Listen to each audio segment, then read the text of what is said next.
Bom, dando continuidade então ao cálculo de derivadas de algumas funções, no último episódio a gente calculou a derivada da função linear, da função constante e da função quadrática. Vamos calcular agora da função cúbica, f de t igual a t ao cubo. Aqui nós temos um gráfico da função. O que a gente observa nessa função já? A gente observa que essa função ela só cresce. Em nenhum instante de t, para nenhum valor de t, ela está decrescendo. Então isso já dá uma pista do que a gente tem que obter, alguma pista pelo menos, certo? Então vamos calcular usando a definição.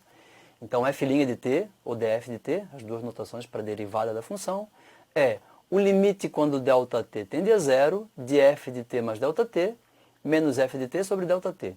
No caso, f de t foi dado, é t ao cubo, e f de t mais ΔT é só substituir o argumento por t mais ΔT e resolver. Bom, então, substituindo essas duas equações na definição, nós temos t mais ΔT ao cubo menos t ao cubo sobre ΔT.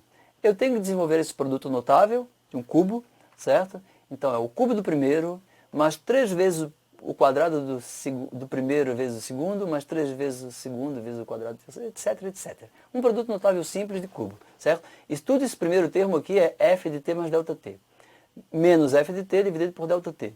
Alguns termos podem cortar, o t ao cubo aparece aqui, eu simplifico. O ΔT ao quadrado, o ΔT eu posso colocar em evidência, certo? Ele aparece no numerador e no denominador. Posso também cortar o ΔT e sobrou então 3t ao quadrado mais 3t ΔT mais ΔT ao quadrado. Mas eu quero o limite quando ΔT tende a zero. Quando ΔT tende a zero, esse termo aqui tende a zero. Esse último termo aqui, zero ao quadrado também é zero. Então esses dois últimos termos, eles desaparecem. Ou seja, a derivada da função t ao cubo é simplesmente 3t ao quadrado. 3t ao quadrado, independentemente de t ser positivo ou negativo, sempre que eu elevo um número real ao quadrado, ele resulta num número positivo. O que se conclui então é que a derivada vai ser sempre positiva, nesse caso da função t ao cubo. E isso a gente vê que ela está sempre subindo, ela não decai para nenhum valor de t. Então a taxa de variação é sempre positiva. Aqui a bolinha, ó. E nenhum, ela não desceu, vou colocar de novo, é bonitinha. Tá? Ela só subiu, porque a derivada é sempre positiva, 3t ao quadrado é sempre positivo para qualquer valor de t. Exceto para t igual a zero, que ela vale zero, mas nunca fica negativa. Bom, nós podemos resumir todos os resultados anteriores numa tabela, uma tabela resumo. Aqui eu tenho, na primeira coluna, a minha função f de t, e na segunda coluna eu tenho a derivada da função, taxa de variação, f' de t ou df de t. Para uma função constante, a derivada é nula, não varia nada. Para uma função linear, m de t mais b, a taxa de variação é o próprio coeficiente angular da reta, que é constante, igual a m. Para uma função t, ora, t é simplesmente pegar a função anterior, colocar m igual a 1 e b igual a 0. Na verdade, o valor de b é irrelevante, porque a derivada de uma constante b é 0. Mas, bom, a derivada da função t é simplesmente 1.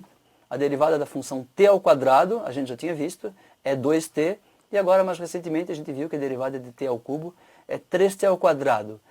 Parece haver uma relação entre a derivada e a função, e de fato existe.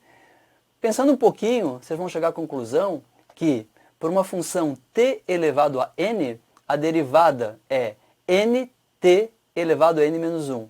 Então, o n pula aqui para frente, ou ele cai aqui para frente, e o expoente diminui de uma unidade. Então, por exemplo, t ao quadrado, n igual a 2. O 2 pula para frente e o expoente 2 vira 1, cai uma unidade. T igual a 3. T ao cubo, n igual a 3. Para n igual a 3, o n pula para frente, fica 3 aqui na frente, e o expoente diminui de uma unidade. Claro que é possível obter essa função escrevendo a partir da matemática formal. Nós não estamos fazendo isso. Tá? Essa regra aqui é bastante conhecida como regra do tombo. Regra do tombo porque o n está aqui em cima e pluft, caiu para frente, tombou, e diminuiu uma unidade do expoente. Certo? Então, qual seria a derivada de t elevado à quarta? T elevado a 4. N igual a 4. E n igual a 4. O n cai aqui, fica na frente, e o expoente diminui de uma unidade. Então, a derivada de t à quarta é 4t ao cubo. Qual seria a derivada de t à quinta? O n igual a 5. o 5 pula para frente e diminui de uma unidade. Então a derivada é 5t à quarta. Na verdade, essa regra do tombo, ela vale não só para n inteiro, mas para qualquer valor de n. Por exemplo, tá? Se eu tenho uma função raiz quadrada de t. Raiz quadrada de t pode ser escrito como t elevado a 1 meio. É isso que significa raiz de t. T elevado a 1 meio, n é igual a 1 meio. O que se faz? O n pula para frente, aqui ficou 1 meio, e onde estava 1 meio eu tiro uma unidade. 1 meio menos 1 é igual a menos 1 meio. Então a derivada da raiz quadrada de t, reescrevendo isso aqui de maneira usando o radical, etc., é 1 sobre 2 raiz de t. Se alguém tiver alguma dúvida em fazer isso, dá uma pausinha no vídeo e resolve a mão para se certificar de que essa forma é exatamente igual a essa. Então essa regra aqui, ó, chamada regra do tombo, ela é bastante útil para a obtenção de derivada de funções polinomiais. Bom, o que nós vamos ver no próximo episódio? De maneira simplificada, vamos ver as propriedades da derivada. Isso facilita bastante no cálculo de derivadas de funções um pouquinho mais complexas do que as que a gente viu até agora. Valeu, pessoal. Até o próximo.